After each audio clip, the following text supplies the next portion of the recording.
자, 김건희 종합특검으로 한번 가볼까요? 겁나 재밌네. 자, 지금 굉장히 스피디하게 움직이고 있습니다. 총선 끝나고 오늘 이미 이 조국 혁신당과 민주당의 연대가 시작되고 있어요. 만 이틀이 안 됐어 지금. 하루 반밖에 안 지났습니다. 근데 이건 뭐 사전 조율하거나 만나서 협의한 게 아닌데도 네. 각자 알아서 하니까 이런 협의하는 것 같은 협력하는 것 같은 그림이 나오잖아요. 자, 그런데 검찰 지금 이런 보도가 나오고 있어요. 야권 압승에 뒤숭숭한 검찰, 정권 비판 세력 겨눈 뭐 칼날 흔들 이렇게 나왔잖아요. 저거 말이 안 돼요.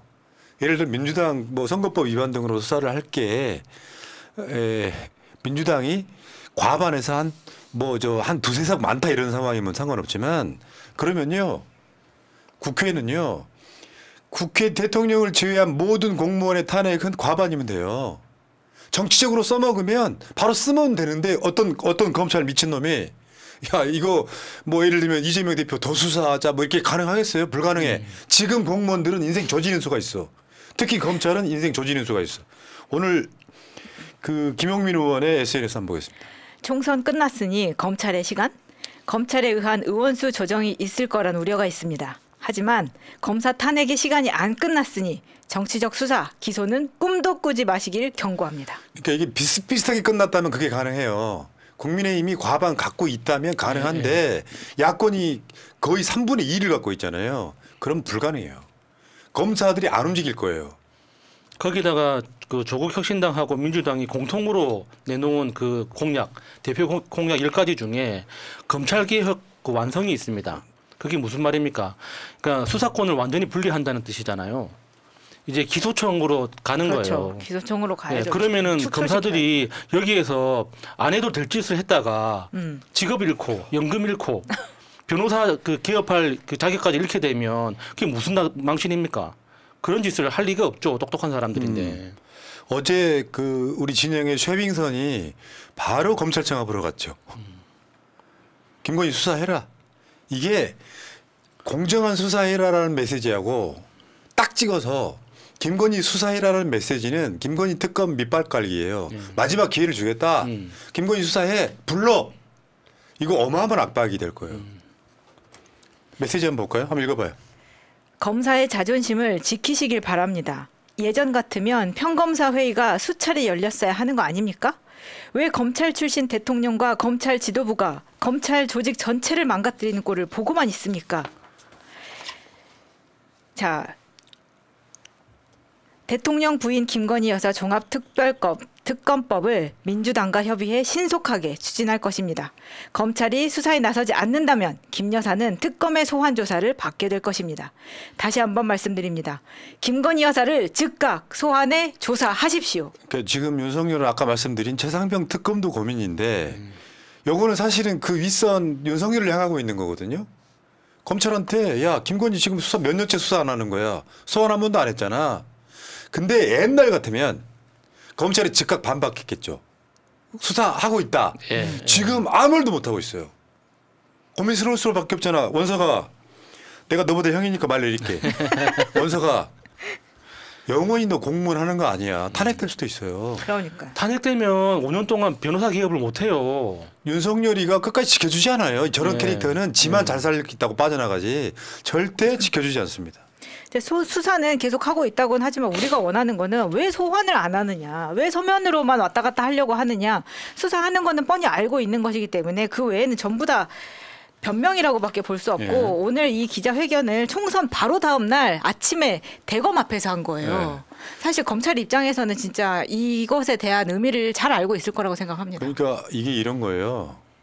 개원하고 나서 그때부터 시작하면 늦어. 그래서 지금 개원이 한 달 반도 더 남았잖아요. 지금 밑밥 쫙 깔아놓는 거예요. 검찰이 수사하기는 쉽지는 않을 거예요. 왜? 현직이 윤석열이니까. 그러면 또 문기적 할 거 아니에요? 그러면 딱 그게 나오는 거예요. 김건희 조사 안 하면 개원 즉시 22대 국회가 개원 즉시 김건희 종합특검을 추진하겠다고 나오지 않습니까? 밑밥 깔기예요. 근데 지금 최상병 특검도 머리 아픈데 윤석열 입장에서는 하나하나가 다가오고 있기 시작한 거예요. 그렇다고 검찰에 우리 마누라 수사해라 라고 말도 못합니다. 하고는 쉽겠지. 왜 못합니까? 하고는 쉽겠지. 도대체 누구 눈치를 보는 겁니까? 국민의 눈치를 보는 겁니까? 아, 내 누구 눈치를 눈치를 보는 보고- 겁니까? 누구 이게 눈치를 지금 보길래. 국회에 윤석열과 대척점에 있던 추미애, 조국, 이성윤까지 올라갔어요. 국회의원들이 됐어. 이거는 지금 윤석열을 심판했던 모든 국민들의 소망 같은 거예요. 네. 민주당이 그러니까 쉽게 표현해 지금 뭐냐면 민기적 거리면 민주당이 심판받는 거야. 조국 혁신당 마찬가지고. 이건 당연히 해야 되는 거예요. 그러니까 지금 조국 혁신당의 속도나 분위기를 보면, 그러니까 국회 개원하는 게 5월 30일이거든요. 근데 재밌게 이제 5월 30일이 목요일이고 5월 31일이 금요일입니다. 그러니까 국회 개원식 끝나자마자 바로 법안을 제출할 겁니다. 지금 조국 혁신당의 분위기로 보면. 근데 그 민주당도 원내대표를 곧 뽑을 예정인지 아니면은 그 개원하고 뽑을지는 잘 모르겠어요. 아직 확정된 건 아닌데. 네, 원래 같으면 5월에 원내대표. 뽑아야 되죠. 그러니까 지금 국회의장이 빠른 사람 예상이잖아요. 그럼 민주당의 원내대표도 빠른 사람이 뽑힐 가능성이 높아요. 자, 근데 이게 법적으로는 5월 29일 밤 12시만 지나면 이번에 당선된 사람들은 국회의원 자격이 바로 생기거든요. 그러니까 바로 제출하면 됩니다, 법안은. 그러니까 개원식이고 문제는 뭐고 다 필요 없는 거죠. 뭐 하나 발의하고 통과시키고 이럴 때 예. 문제는 이런 거죠. 여러 가지 문이 있잖아요. 막는 예, 문이. 예. 첫 번째가 국회의장의 문이 있어요. 그러니까 지금 원래 원내대표의 문이라는 게 있잖아요. 수박을 뽑아놓으니까 안 해. 그래서 중간에 그 사퇴하신 분 있잖아요. 수원에 우리 박모 예, 의원. 예. 근데 원내대표를 빠른 사람 뽑아요. 댓글창에 한번 써봐요. 여러분들이 원하는 사람 3선 이상. 그 3선 이상의 원내대표를 빠른 사람으로 뽑아. 국민의힘은 내가 봤을 때 완벽하게 친윤이고 그런 사람 뽑기 힘들어요. 그러니까 이쪽 사람도 윤석열에 약간 좀 거부감 가진 사람이 뽑힐 가능성이 높아. 현실은 그렇단 말이에요. 근데 그다음에 문이 또 있잖아요. 국회의장의 문. 항상 그 짓 했잖아. 합의해서 오라고. 과반 이상은 우리가 갖고 있는데. 근데 국회의장이 빠른 사람이에요? 그러니까 일사천리로 막 진행될 가능성이 매우 높다는 거죠. 저는 윤석열 정말 지릴 겁니다, 지금. 그러면은 성인용 기저귀 보내줘야 됩니까? 깔끔하게 다녀야 될 텐데. 그쪽은 당대표 나경원, 원내대표 안철수 이 정도로 봅니다. 깔끔하겠죠? 아, 네. 나경원하고 안철수하고 사이좋게 지낼 수 있을지 모르겠네요. 어제 우리가 실망했다고 하시는 분들 지금도 그렇게 생각하세요? 야, 쪼는 맛 8개 때문에 쪼는 맛이 더 생겼어. 아이씨. 어? 자, 최근에 터진 거, 선거 직전에 터진 거. 이거 조사해야죠. 그린벨트를 풀었는데 김건희의 땅을 대거 풀었어. 근데 저거는 종합특검에 같이 포함되겠죠. 당연히 포함되죠. 김건희 종합특검에. 저게 국민한테 더 알려져야 돼요. 이거 하나만으로 윤석열 탄핵감이에요. 그린벨트를 풀었는데 김건희의 땅을 풀었어. 이거 용서하시겠습니까? 총선 때라 이 뉴스가 좀 묻히긴 했죠. 완전 묻혔죠. 모르는 분들이 더 많고 양평 고속도로에 이어서 남양주 그린벨트까지 풀었다는 거는 진짜 우리가 모르고 있는 게 훨씬 더 많은 거 아닌가라는 의심을 하게 맞죠. 만드는 지점입니다. 이건. 이런 거 되면은 일단 국정조사라고 할 수도 있습니다. 국회의원들이 막 움직여가지고 온갖 정보 달라고 하고 해서 네, 만들 수도 있고요. 그다음 양평 고속도로 이번 총선 때도 엄청난 이슈였습니다. 너무 많아서 오히려 이채양명주라고 추렸던 거지. 그러니까 지금 그 국토부 출신의 그 관료들이 지금 진땀 흘리고 있는 사람들이 엄청 많을 겁니다. 그때 국정조사 과정에서 출석해가지고 말을 제대로 안 했거나 입 닫거나 거짓말했던 사람들 그 국정조사 다시 해야 돼요. 그 양평 고속도로 의혹에 대해서. 그러니까 김건희 그 특검을 추진하는 대로 가고 다시 국정조사를 해야 되는 겁니다. 그때 그러니까 그 원희룡이 그 당시에 대통령 믿고 너무 까불었어요. 그래서 그때 어쩔 수 없이 그 입을 닫거나 거짓말했던 공무원들이 너무 많거든요. 예. 자, 김건희 종합특검 하나 더 갈까요? 주가 조작. 이게 지금 조국 혁신당이 검찰청 앞에서 빨리 수사해라. 안 하면 개원하자마자 김건희 종합특검 발의하겠다 이렇게 나오는 거고. 이 정도 되면 긴급 체포해야 되는 거 아닌가요? 아니 지금 사실 사과에 나가 있다는 게 더 지금 위험하게 보이는 게 거기 앉아서 뭘 또 받고 있을지 모른다는 생각이 드는 우리 거예요. 마차님은 김건희한테 고소당한 이후에 아주 극좌로 가고 있습니다. 근데 동감합니다. 긴급 체포해야 된다고. 그러니까요. 네. 네. 긴급 체포하기 전에 그러니까는 소환 영장 3번은 줘야 됩니다. 아, 일단. 소환 요청 3번 하고 그래도 안 받으면 그때 체포를 해야죠. 지금 보세요. 어마어마하게 몰아칠 거예요. 윤석열 정치인 못 차릴 거예요. 내 예상컨이와 어떤 상황 되면 대통령 사임한도가 될 수도 있어요. 그것도 괜찮죠. 하야. 그 정도 상황 올 겁니다. 웬만해야지. 민주당이 152석, 국민의힘이 140 몇 석 하면 막 검찰 동원해갖고 몰아칠 수 있는데 이건 불가능해요. 임기 내내 요소야대인 사람이야. 이미 공천은 끝났어. 다음 공천을 받아도 윤석열한테 받는 게 아니야. 어떻게 하겠습니까? 국민의힘 의원들이. 차라리 빨리 끝내고 새시로 시작하자. 그렇죠. 그래서 정권 한번 내주더라도 우리라도 살자 이렇게 될 가능성이 높다는 거예요. 네. 왜냐하면 윤석열과 윤석열 부인 이 리스크가 너무 커. 예를 들면 뭐 국민의힘이 잘못했다든가 윤석열과 상관없는 것들이 터졌다라고 하면 그나마 좀 나아요. 이건 윤석열의 문제, 김건희의 문제 이런 것들이잖아요. 근데 저 김건희 리스크나 양평 땅 문제나 그러니까 그 윤석열의 범죄 혐의 있잖아요. 최상병 그 사건과 관련된 그런 것들에 대해서 국민의힘 의원들이 찬성을 못하거나 납득하지 못하는 완전히 일방적인 주장이라면은 문제가 다를 수 있습니다. 근데 이거는 자기들도 다 알거든요. 자기들도 다 알고 있고 그건 너무했다. 양평 고속도로 최상병 다 이거는 너무한 거다라고 다들 동의하는 거예요. 그러니까 더 이상 윤석열한테 뭐 협조를 하거나 윤석열한테 눈 감아줄 이유가 전혀 없는 거거든요. 예. 정말 이번 국회 있잖아요. 지금 오늘부터 요 지켜보는 재미가 내가 태어나고 가장 최고인 것 같아. 정권 바꾸면요.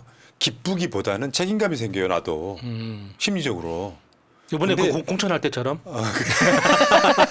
책임감이 생기는데 이게 뭔가 목표를 향해서 막 한 발씩 네. 올라가는 재미가 장난 아니네. 네. 잠깐만요. 여러분들 그래서 총선 결과에 실망하실 거예요. 국민의힘이 또 뛰어내리는 하나 있죠. 김재섭. 도나스. 이번에 당선되고 나서 정신 돌아왔나 보죠. 그러니까요. 김건희 특검 전향 쪽 태도를 국민의힘이 보여야 된다. 이렇게 뛰어내리고 있습니다.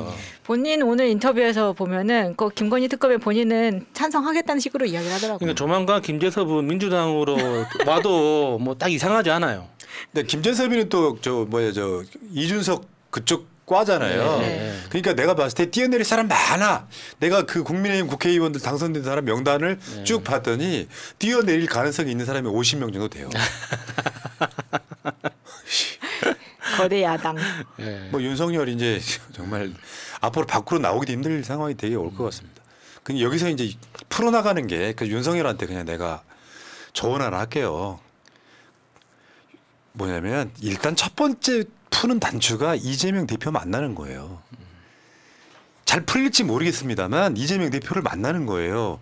만나기만 하고 술 한 잔만 딱 하고 이런 게 아니라 민생 이야기 해야 되는 거예요. 그래서 이재명 대표가 보통의 다른 사람 같으면 안 만나겠다 할 수 있어. 동안에 있던 쥐잖아요. 근데 정말로 야당 탄압할 게 아니라면 만나는 게 정상이고 나는 만나겠다 이야기 나오고 있지 않습니까? 그럼 윤석열이 이재명 대표를 만나겠다라고 만나야 돼요. 그러면 어느 정도는 좀 풀려요. 근데 그게 쉽지가 않다는 거죠, 현실은. 근데 이제 윤석열 입장에서도 잘 알고 있겠죠. 내가 이재명 대표든 뭐 추미애 국회의장이든 이렇게 만나서 이야기가 아무리 잘 풀려본들 최상병 특검이나 김건희 특검을 안 할지는 않을 거다라는 것에 대해서 이거는 그러니까 이재명 대표 입장에서 대통령하고 영수회담을 했기 때문에 어느 정도 정치적으로 조율합시다 할 수 있는 게 아니잖아요. 최상병 사건, 김건희 특검에 대해서 우리 대통령하고 한번 영수회담했고 앞으로 그 막혀 있는 민생을 풀어 나가야 되니까 김건희 특검은 덮읍시다.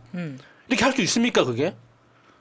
그 특검은 특검대로 가야 되고 대통령하고의 정치적 협상은 협상대로 해야 되는 거기 때문에 윤석열 입장에서는 만나봤자 결과는 똑같은 거예요.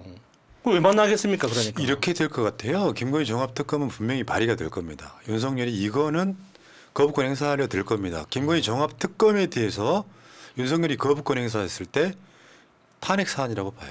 그때는 국민의힘도 못 참을 가능성이 높아요. 그렇죠. 이제 윤석열 입장에서는 마지막 명분이 그거잖아요. 와이프를 버리란 말입니까? 거기서 많이 듣던 말인데 나도 버리고 싶다.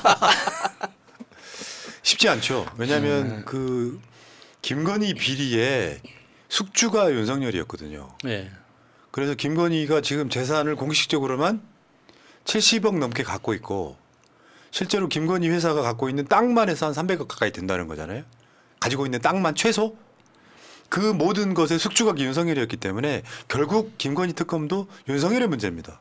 그럼 어떻게 해야 돼요? 국민들이 이 최상병 특검은 어떻게 보면 그 김건희 종합 특검에 비하면 사이즈가 작은 건데 둘 다 윤석열을 향하는 거잖아요. 네. 받아들이기 쉽지 않단 말이에요. 요거 진짜 전문용어로 아다리예요, 아다리. 이거 거부권 행사할 수 하면 탄핵일 것 같고 뭐 그 과정들이 있죠. 거부권 행사 안 하면 탄핵일 것 같고 양 다 똑같다. 결과는 똑같아요. 거부권을 행사하든 안 하든 결과는 똑같은 겁니다. 그래서 민주당이 이 다음 원내대표를 잘 뽑아야 되는 거예요. 이미 국회의장은 추미애 가 있어요. 근데 원내대표 후보군이 너무 많아요. 이런 댓글창에 올라오는데 미치는 줄 알았네. 이런 상황도 처음이죠. 아까 올라온 사람들 중에 내가 굉장히 눈에 띄었던 건 전현희도 있었습니다. 왜? 전현희 위원장 3선입니다. 네. 벌써 그렇구나. 뭐 김민석도 올라왔고 김민석도 괜찮아요. 네. 지금 이 시점에서 김민석 전 잘할 것 같고. 이번에 활약을 하셨죠.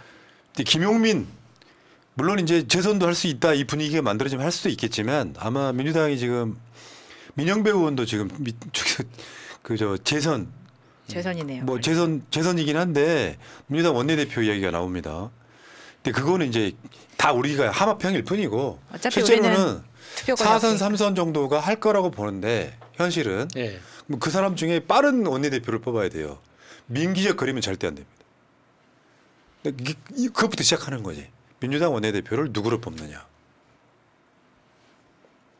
근데 후보군이 많아서 누가 해도 잘할 거라고 봅니다. 정청래, 김민석 뭐 여러 가지 올라오고 있네요. 뭐 박주민 의원도 네. 굉장히 그 행동 빠르고 판단 잘하니까. 그렇죠. 박주민 의원도 3선 됐고요 이번에. 네. 그러니까 지금 첫 번째 시작은 원내대표를 누구를 뽑느냐. 이게 있어요. 그러니까 민주당에 지금 남아 있는 분들 중에 국회의원 중에 그런 얘기 꼭 드리고 싶어요. 보고 계시면 시대가 바뀌었습니다. 민주당 경선할 때부터 바뀌었어요. 국회에서 4년, 8년, 12년, 16년, 20년 계시던 분들 세상이 바뀌었단 말입니다. 민주당 공천할 때 보세요. 낙엽처럼 나가 떨어지잖아요. 일 못하면 그냥 갈아치우는 거예요. 옛날 같으면은 이재명 당대표 검찰 아가리에 쳐놓고 탈당했던 놈들 있죠. 옛날 같은 몇 명 당선돼서 돌아와요. 싹 떨어졌잖아요. 네. 그러니까 민주당에서 원내대표를 누구를 뽑느냐가 출발점인 거예요. 시금석인 거예요. 시금석.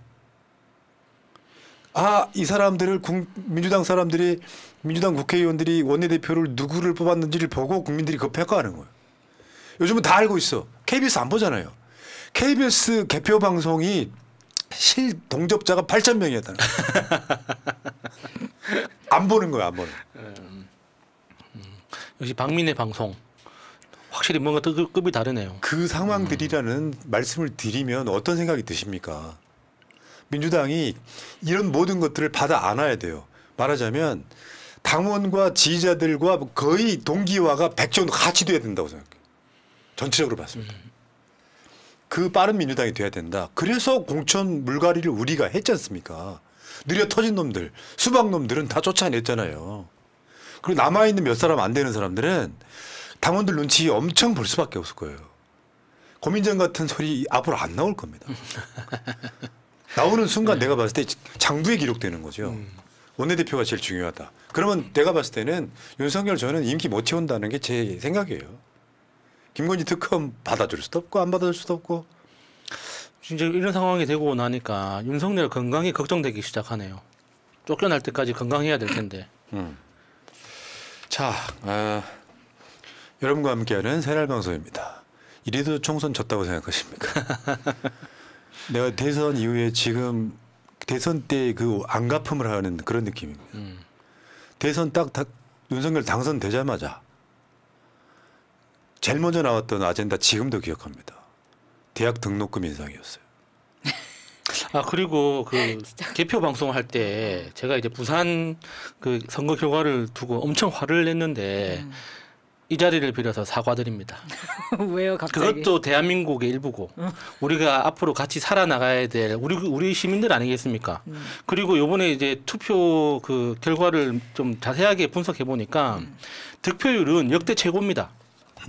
그러니까 당선 결과만 그 국민의힘으로 넘어간 거지 득표율은 역대 선거상 가장 많은 표를 민주당한테 줬어요. 그러니까 민주당에서 40% 그러니까 부산에서 민주당 후보가 40% 이하로 득표한 사람이 단 한 명도 없습니다. 다 40% 넘었거든요. 그거는 분명히 부산이 변하고 있다는 증거예요. 다음에 좀 더 바까리 하면 예, 당선자 예, 우수수 나올 가능성이 있는 거죠. 40% 찍었잖아요. 그러면 양당 체제에서는 좀 힘들겠지만 여러 가지 정치적 상황이 변하면 민주당의 당선자가 꽤 나올 가능성이 있어요. 그래서 당장 당선자 숫자만 보지 마시라. 예. 만약에 부울경에서 우리가 한 5석만 더 가져왔다고 생각해봐요. 그렇죠. 더 그래서 어마어마하겠죠. 제가 그것 때문에 이제 제가 실망해가지고 엄청 화를 냈었는데 나중에 이제 다시 집에 가서 면면히 이제 보니까 그게 아니더라. 그 부산 그거죠. 출신으로서 예, 예. 부산 시민들을 대신해서 반성한 거잖아요. 그거. 그렇죠. 네, 예. 알겠습니다. 다음 총선에 부산으로 준비하시나요? 아마 그렇게 한번 생각해 보겠습니다. 자, 또 댓글창 읽어드리겠습니다. 이경민님 고맙습니다. 자, 정가을님, 김건희 해외로 돈 다 빼돌리고 있다는데 진짜인가요? 먹고 죽을 애도 없어 지금. 죽지 마. 윤석열 장모 보석으로 나왔다는데 진짜인가요, 포나님? 윤석열 장모 보석으로 나왔다는 이야기는 새날이 먼저 해드렸었죠. 왜냐하면 김충식 씨의 사실혼 관계인 최은순이 이미 나와서 생활하고 있다더라. 이 이야기를 김충식의 그러니까 지인한테 들었거든요. 실제로 보석이라는 절차를 통해서 나온 게 아니라 보석으로 나온 것과 똑같은 효과를 누리고 있다. 뭐 이런 이야기가 있는 거죠. 그런 이야기가 있더라. 자, 다음 동건오인님. 동건오인 이분 제가 웃겨요. 닉네임이 동건오인. 덕고 아님. 혹시 이 동건오인님이 최은순과 같이 동거하시나? 충식이 형. 마차님 조국 대표 메시지 여사님 성대모사로 해줬어야지. 아까 그거. 자, 구자영님. 그렇습니다. 나베가 당대표 되면 줄리가 엄청 쩔릴 텐데 기대되네요. 아 그것도 괜찮네요. 그러네요. 자, 그 이야기 이따가 따로. 허심양님. 정말 죄송한데 윤석열이 이렇게 생각하면서 고민할까요? 그게 제일 걱정입니다. 그렇게 생각하는 사람이라면 아까 제가 말씀드린 거 지금까지 이러지 않았을 것 같거든요. 그렇게 머리가 있는 사람일지 어쩜 100석 넘었다고 지금 파티하고 있는 건 아닌지 그럴 수도 있겠네요. 아 거부권을 지켰다. 기분이 좋아서. 나의 소중이를 지금 마지막까지 지켰다. 그럴 수도 있겠네요. 근데 이제 이런 게 있죠. 윤석열이나 한동훈 입장에서는 가장 공포스러운 건 사법 처리당하는 거죠. 그렇죠. 구치소 들어가는 거. 왜냐하면 깡패를 때려 잡아보긴 했는데 깡패랑 싸워본 적은 없거든요. 예. 그러니까 공권력으로 깡패를 잡기는 해. 깡패랑 직접 싸워갖고 맞아본 적이 없잖아요. 그러니까 뭐 조국 대표도 그렇고 이재명 대표도 그렇고 예전에 문재인 대통령도 다 젊은 시절에 투쟁하면서 한 번씩 감옥을 가본 경험이 있는 사람들이거든요. 그러니까 그 수감 절차에 대한 공포심이 없습니다. 아니까 어떤 절차를 거치는지 알고 있으니까 각오만 하면 되는 거예요. 내가 그것까지 내가 감내하겠다. 근데 이 검사들은 다른 사람들을 보내주기만 했지 자기가 가본 적은 없잖아요. 그렇죠. 그러니까 그거에 대한 공포심이 엄청 큽니다. 예. 자, 여기까지 파테마님 감사드리고요. 지금 채널 구독 좀 해주시라니까요. 우리가 압승했는데 아직도 100만이 안 됐어. 100만에 3명 남았다. 지금 3만 5천 명 정도 들어와 계시는데 네. 채팅을 하시려면 일단 구독을 해야 됩니다. 네. 구독은 바로 해주시면 되고 새날은 18770629를 통해서 멤버십 네. 가입도 하실 네. 수 있습니다. 자. 새날은 후원 계좌가 없습니다. 자, 채널 구독 좀 부탁드리고 자 2부에서는요. 한동훈의 운명은 뭐 이런 종류 이재명 대표가 민주당을 얼만큼 주류가 됐는지 뭐 이런 이야기를 한번 모아서 한번 해볼게요. 재밌는 짤도 있고요. 자, 1부 마치겠습니다.